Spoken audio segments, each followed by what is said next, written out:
All right, guys, so we got a member request for this SA410 with a new code black and 2 different loads from Burgess Creek. So we're going to put them side by side, see how it handles, and that way he can decide which he needs to order. So I got to get this up ASAP as he's from Kentucky. Their season opens next week from the date of filming. So stay tuned.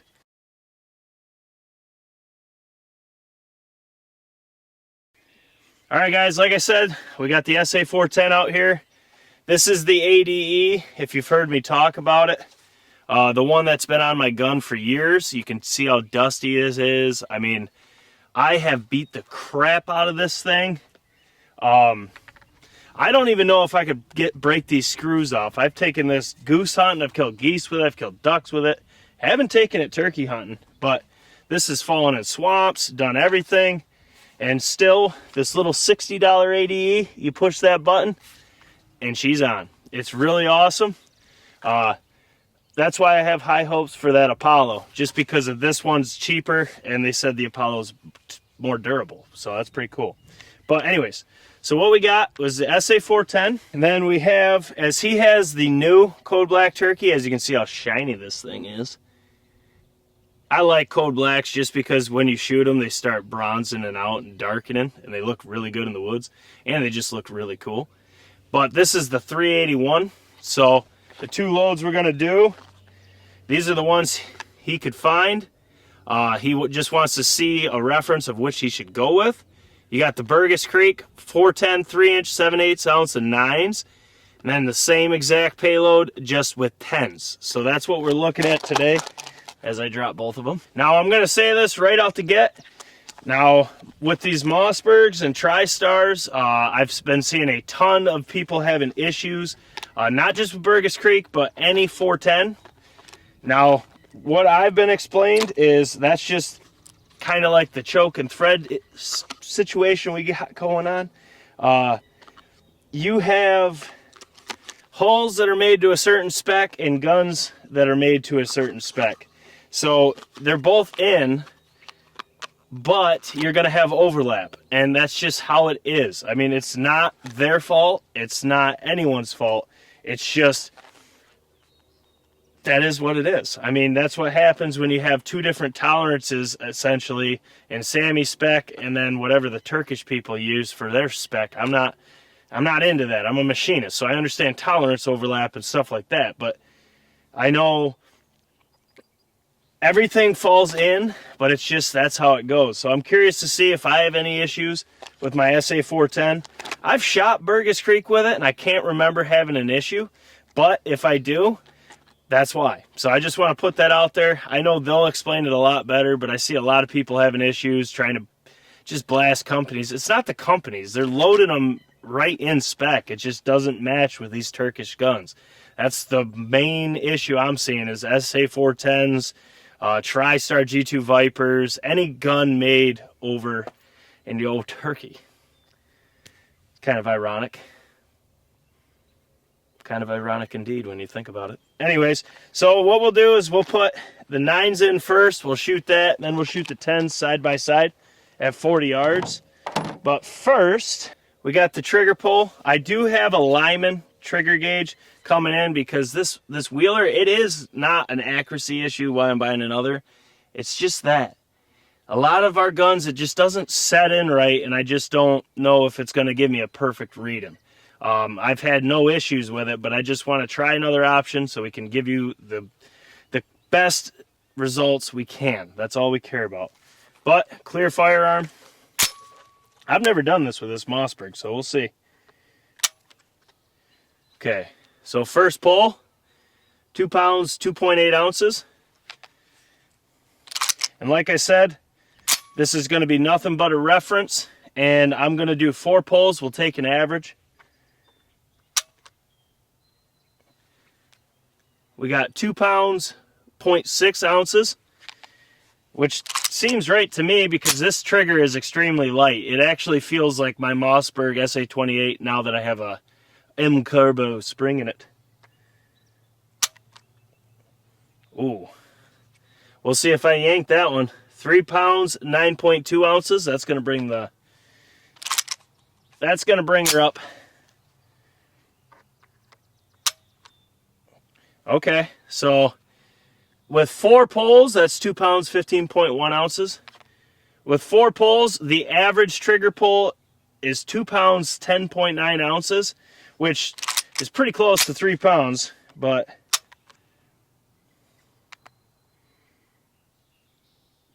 I just did another one just to see, and it was 3 pounds, 8 ounces. So I'm going to do one more. It's a lot more than I figured, but I haven't done it with this gun, so I really want a good average here. That one I got 4 pounds, 1.2 ounces. So the average is right at 3 pounds. Let's just do one more. Yeah. 3 pounds, 7.9 ounces. So that's 7 entries. Like I said, I was only going to do a couple, but I have not checked this one, so the more I can check, the better average I can give you. After 7 trigger pulls, the average is 3 pounds. What is it? 3 pounds, 2.2 ounces, which is a really good trigger, which this is a clear firearm still, clearly, as you just saw 7 times over. Just for the actual, as far as creep and all that, there is a little bit more of a distance, but it is a light trigger. It doesn't feel bad at all. But then again, it's a shotgun, and I don't really care how the trigger is, to be completely honest with you. But just to give you guys a reference, so let's get this choke in here. Let's shoot these 9s first, and then we'll shoot the 10s, and we'll see which one this 381 likes better, which I have a great idea of which that's going to be. Hold on 1 minute. All right, so I am self-filming until Hawk gets here. Today is actually the total eclipse, and we are in New York, and we are right in the flight path, or the travel path, of the 100% solar eclipse. And actually, we'll be filming pattern tests through it. We know just based on filming and camera angles, at total eclipse, that sun's going to be right here. So we're hoping that sky cover, it's starting to clear up. Classic New York, if something's going to be awesome, it's got to ruin it. But it should be right here for total eclipse, so we will be filming pattern tests during it. Should be a pretty sweet little twist, huh? We got 9s. I'm not zeroed to this, so it may not be money, but it'll be good enough. Now let's see. I'm going to put it right on wattles and see what happens.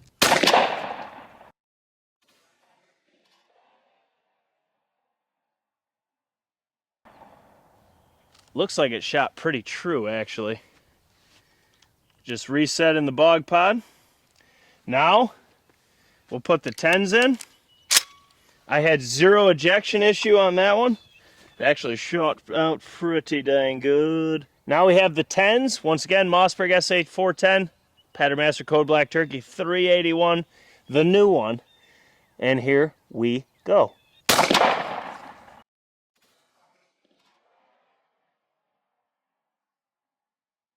So I'll grab the BCO 12, we'll grab some Sharpies, we'll go down and mark both, show you the targets first, and then we'll look at the 12-inch circle. And then he can actually just look and see which one he likes better. So let's get right to it. All right, so once again, this is going to be the quick overlook. That was the Burgess Creek 9s and 10s with the Mossberg SA410 and the Code Black Turkey. This is a member requested video. This is the 9s here, and you do, first up, you see flyers over there, flyers up top. But you got a really good core there for a 410. And we shot lead tests literally all yesterday. And both of these 410 patterns, I would take them over absolutely every lead test we shot yesterday, and that was 20 gauge and 12 gauges, so that's funny. But we'll look at this more in depth. Over here is the 10s, and you can see you got a really tight core. You can not see any of these hits on the Birchwood Casey, but with that, you do have a lot more flyers going around the outside. I mean, you got, hell, there's probably 16, 17 of them over there, but you're going to have that with 10s. I have seen better in that SA410 with 10s, like the Gavel or a Jeb's extra full.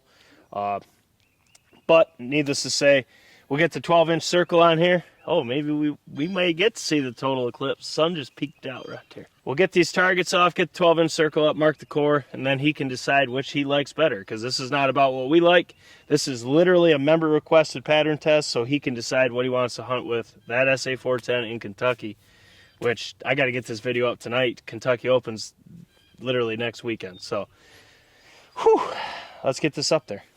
All right, so now that we got the BCO 12-inch on, as I've not zeroed to either of these loads, you can see here, this isn't the best performance I've seen out of the Burgess Creek. They have outstanding turkey loads. And guys, I really don't understand why more people don't shoot Burgess Creek, because time and time again, you put them in the channel and they just freaking hammer. Now, I think if you change the choke, I think this load, I've seen what it can do. Usually, it is about a 12-inch circle, maybe a little bit on the outside is what it ideally does. I think this 381 is too tight for 9s. You can see these flyers up on this outside and then up around here.